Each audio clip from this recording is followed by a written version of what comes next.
Let's go to page 171, and this is 13.3. This deals specifically with a regular polygon.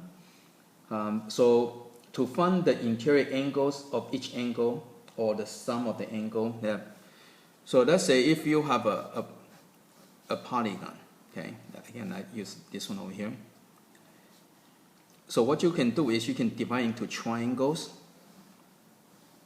Okay. So notice that the number of triangles you can have is n minus 2. Okay. And you can see that if you have a triangle, you cannot divide anything, right? And if you have a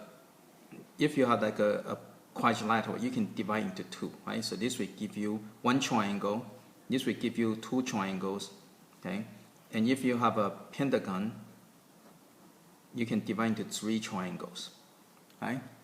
And hexagon and so forth, okay?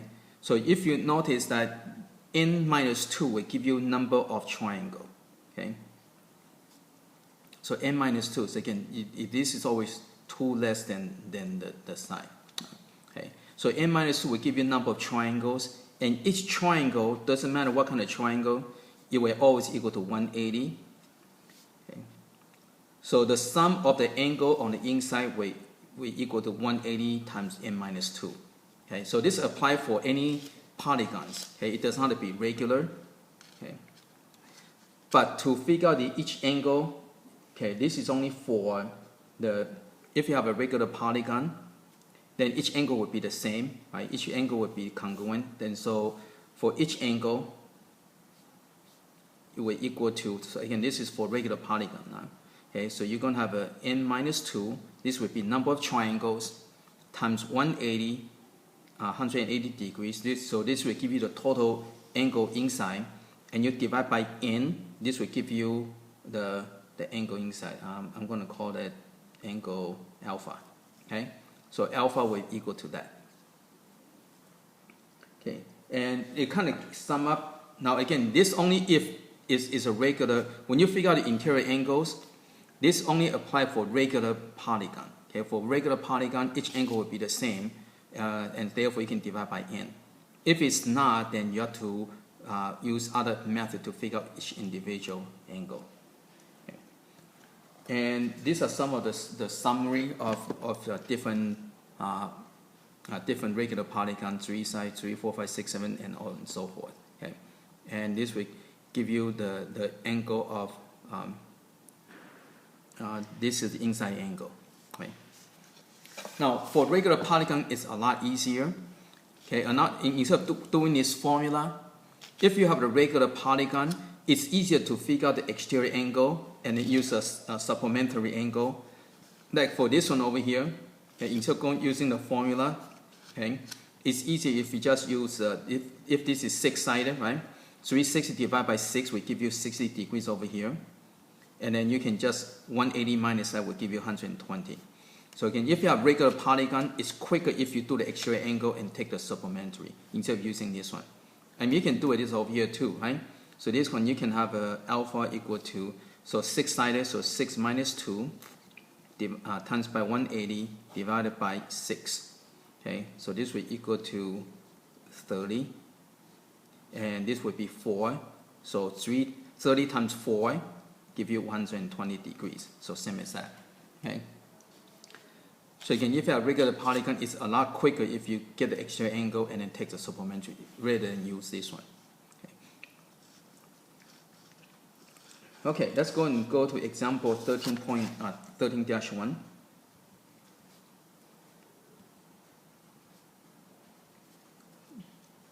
Okay, so you have a regular hexagon, and you have A, B, C, D, E, F. You want to prove that by connecting every other vertex of a regular hexagon, we form an equilateral triangle. So you want to prove that this is a equilateral triangle. Okay, well, when you start out with a regular hexagon, that means all sides are congruent, and that means all the angles are congruent. Okay, and so you can see that by the SAS, the 3 triangles are congruent. Okay, and if all three triangles are congruent, then all this would be congruent to each other. Again, look at the triangles. Okay, using the CP/CTC, so this side equal to this side equal to this side using CP/CTC for all three triangles. And now, when you look at the triangle ACE, when all three sides are congruent, then the ACE would be equilateral triangle. Okay. So again, I didn't write all the steps, but that's kind of the reasoning behind that. Okay, let's go to example 13-2.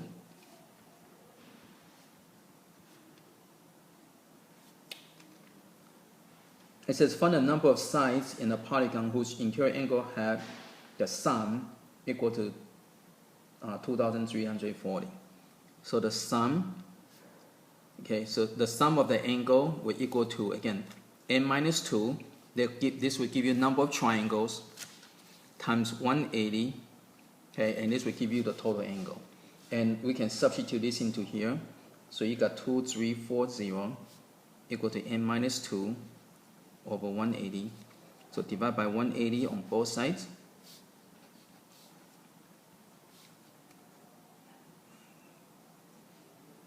Okay, so 13 equal to n minus 2.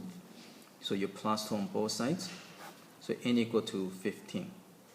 Okay, so this would be the 15-sided polygon.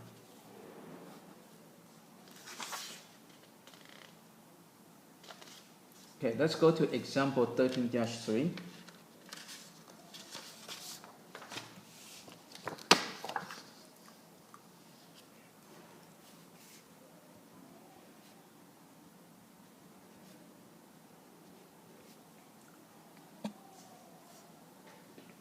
Okay, it says giving the ABCD that and and so forth, that L is a regular dodecagon, meaning 12-sided.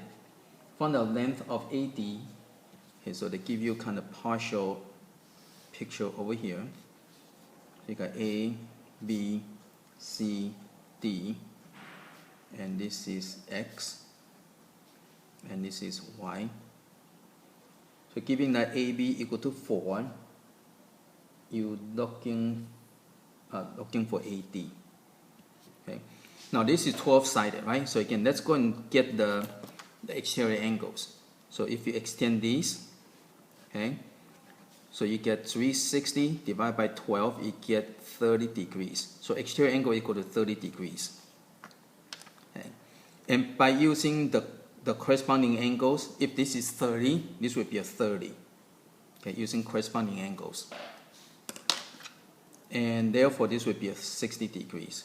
Now once you find, and again, if AB is 4, that means each side is equal to 4, right? And once we know that this is a 30-60 spatial triangle, so this would be a 2 over here, and this would be 2 square root of 3. And this is 4, this would be a 4, and the same thing by symmetry, this would be 2 square root of 3. So AD, you add all this together, would be equal to 4 plus 4 square root of 3.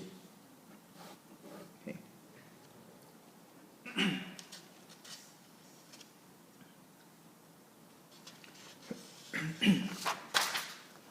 Now, when you deal with polygons, normally you deal with the circle that's circumscribed and also to deal with the ring circle. Again, this kind of problem shows up quite a lot. So when you have the center to the big radius, the radius of the circle would be use a capital R, and the radius of the ring circle will use small r. Okay. And these are the altitude that going from here to the side. There's a small r. It's called, sometimes called Apothem. Okay, so just kind of be familiar with the name.